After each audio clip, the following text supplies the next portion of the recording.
চলুন আপনাদের আজকে একটা সুন্দর জিনিস দেখাই। এই যে একটি পাখি আমার ৩ তলার সিঁড়ি রুমের জানলার কার্নিশে বসে প্রতিদিন সকাল বিকাল নিয়ম করে কিছুক্ষণ পর পর এসে ডাকাডাকি করে, পুরো দেওয়ালে পায়খানা করে রেখেছে। যাই হোক, পাখিদের মধ্যে একজন আরেকজনের প্রতি এত ভালোবাসা, এত টান যা মানুষের মধ্যে দেখা যায় না। এই পাখিটি কী পাখি নাম জানি না, আপনারা বলবেন।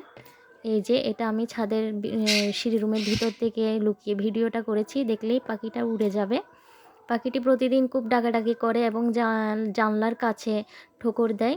এটা হচ্ছে ৩ তলার সিঁড়ি রুম। এই সিঁড়ি রুমের ছোট্ট জানলা, যেটা থাই গ্লাস লাগানো, সেখানে সে ঠোকর দেয়।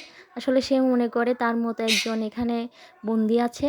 তার নিজের ছবি দেখে সে এটাই মনে করে। সে তাকে ডাকাডাকি করে এবং জানলার কাঁচ ভেঙে বের করতে চায়। আগেও কাক এবং অন্য পাখি এরকম করেছিল।